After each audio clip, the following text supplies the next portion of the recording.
ชื่อว่าท่าทองคำศรีน้องเอกมีชื่อว่านางสุวรรณสาวคุณวงศ์น้องเองมีชื่อว่านางพรมณีวรรณวงศ์นี่เป็นบทที่เส้นของผมเนาะหัวข้อแห่งศึกษาปัจจัยความเสี่ยงต่อการสนองสินเชื่อแก่ลูกค้าของ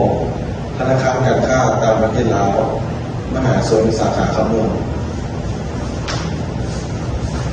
โดยนี่ซึ่งเป็นบทที่หนึ่ง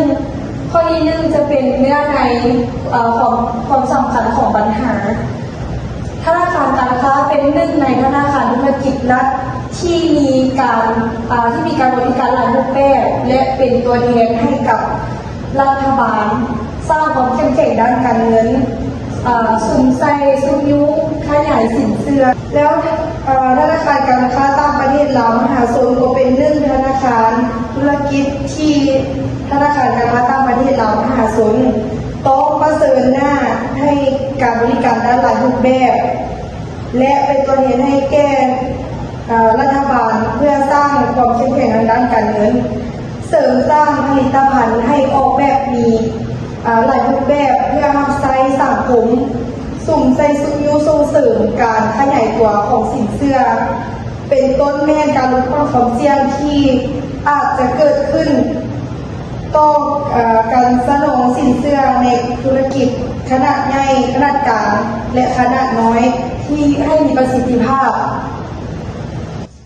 นี่เป็นปัญหาความเสี่ยงด้านการเงินที่จะเกิดขึ้นจากการเคลื่อนไหวธุรกิจของธนาคารมีแนวโน้มการสูญเสียส่วนสำคัญของความเสี่ยงด้านการเงินไม่ความเสี่ยงอัตราค่าต่างๆจุดประสงค์ 1. ศึกษาปัจจัยการสนองสินเชื่อ 2. ศึกษาปัจจัยความเสี่ยงต่อกับสนองสินเชื่อ 3. ศึกษาวิธี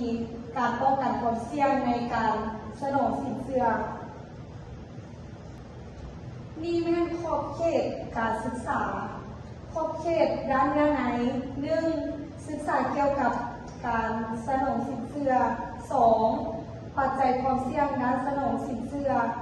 3. ระเบียบการคุ้มครองสนองสินเชื่อ 4. วิธีป้องกันความเสี่ยงด้านสินเชื่อวิธีการป้องกันความเสี่ยงด้านสินเชื่อนี้จะมี 1. ขอบเขตด้านประชากร 2. ขอบเขตระยะเวลา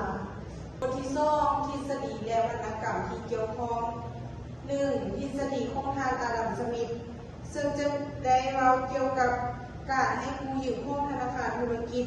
ควรเป็นการกู้ยืมระยะสั้นและการกู้ยืมนั้นต้องมีลักษณะสามารถชำระเงินคืนได้ด้วยตนเองจึงเห็นได้ว่าทฤษฎีนี้จะบ่สามารถสนับสนุนระบบเศรษฐกิจที่ก้าวหน้าโดยเฉพาะอุตสาหกรรมในการลงทุนระยะยาว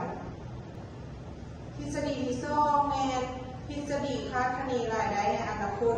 ธนาคารธุรกิจควรสนับสนุนการให้กู้ยืมระยะยาวโดยต้องพิจารณาว่าผู้กู้หรือโครงการที่ได้รับเงินกู้ไปนั้นจะต้องมีความสามารถในการชำระต้นทุนและดอกเบี้ยจากรายได้ของตนที่คาดคะเนในอนาคตจะได้รับบทที่5เนื่องในเรื่องความสำคัญการสนองสินเชื่อของธนาคารการค้าต่างประเทศลาวสาขาคำนวณนับแต่ปี 2021 ถึง 2013 มีทั้งหมด9แผนงการธนาคารการบทที่5เนื่องในเรื่องความสำคัญ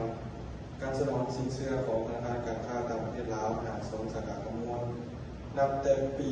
2011 ถึง 2013 มีทั้งหมด9แผนงการซึ่งในปี 2011 สนองสินเชื่อได้ 167 ล้าน 99.91 ล้านกีบปี 2012 สนองสินเชื่อได้ 215 ล้านกีบปี 2013 สนองสินเชื่อได้ 323 ล้านเป็นอีก 18ทางการศึกษาปัจจัย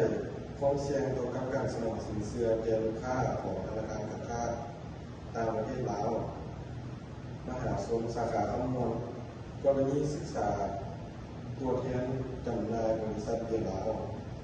สามารถสรุปผลการศึกษาได้จากการเก็บกำข้อมูล ตัวจริงของคะแนนการเงินกู้นำวิเคราะห์ในการสนองสินเชื่อเพื่อป้องกันความเสี่ยงโดยนำใช้ข้อมูลแต่ปี 2013 มาพอดนี้บทรายงานของรอแมนจบแล้วขอบใจ